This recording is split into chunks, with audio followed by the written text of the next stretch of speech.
এখানে 100 শয্যা বিশিষ্ট হাসপাতাল হলেও এখানে কিন্তু 100 শয্যা বিশিষ্ট হাসপাতালে যে জনবল এবং চিকিৎসার জন্য চিকিৎসক, নার্স এবং বেড কোনো কিছুরই এখানে নেই। এটা হলো প্রথমত।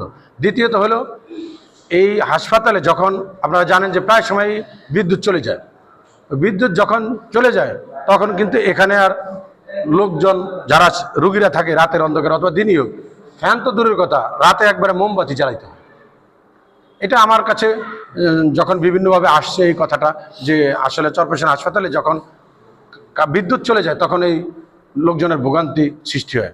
তা আমি সবসময় আপনারা দেখেছেন যে আমি চরপেশন মনপুরায় বিভিন্ন জনকল্যাণকর কাজ ইতিমধ্যে মানুষের পাশে থেকে সেবা করার চেষ্টা করেছি। যেহেতু আমি এই অঞ্চলের সন্তান, আমি রাজনীতি করি, চরপেশন মনপুরা থেকে বিএনপির মনোনয়ন প্রত্যাশী, সেটা একটা জিনিস, কিন্তু এই চিকিৎসা, স্বাস্থ্যসেবা, জনকল্যাণকর কাজগুলো একবারই মানব সেবার উদ্দেশ্যে আমার করা, যাতে এই চরপেশন হাসপাতালে বিদ্যুৎ গেলে সামনের দিনগুলোতে যেন আর কোনো রোগীর অসুবিধা না হয়, কষ্ট না হয়, সেই মহৎ উদ্যোগ থেকে আমি এই উদ্দেশ্যেই আইপিএসটা সরবরাহ করেছি।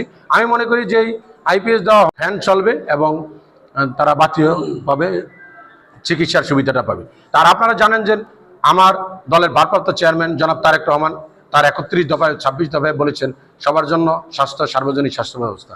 তা আমি বলবো যে আগামী দিনে বিএনপি ক্ষমতায় আসলে 18 কোটি মানুষের মতামত নিয়ে ভোটের মাধ্যমে ক্ষমতায় আসবে এবং সেখানে এমন একটি রাষ্ট্র হবে যেখানে সবার জন্য সার্বজনীন স্বাস্থ্য ব্যবস্থা থাকবে তারেক রহমানের নেতৃত্বে। আমি এটা বিশ্বাস করি। আর আমি বলবো আমি এবং আমার দলের প্রতিটি নেতাকর্মী এই জনকল্যাণকর কাজে সম্পৃক্ত থাকে সবসময়, কারণ মানব সেবার বাহিরে আর বড় কিছু হতে পারে না। মানুষের সেবা করলে আল্লাহ খুশি হয়, এই উদ্যোগ থেকে আমি এটা গ্রহণ করেছি। আমি সবার কাছে দোয়া প্রার্থনা করব, বিশেষ করে চরপেশন মনপুরাবাসীর কাছ থেকে, যে আমি যতদিন বাঁচবো আমি যেন এই এলাকার সন্তান হিসাবে, একজন বিএনপির সাধারণ কর্মী হিসাবে সবসময় জনকল্যাণকর কাজে, মানব সেবায় নিয়োজিত থাকতে পারি। আমার যে সেবাগুলোর মাধ্যমে সাধারণ মানুষ যেন উপকৃত হয়, এটাই আমি প্রত্যাশা করব।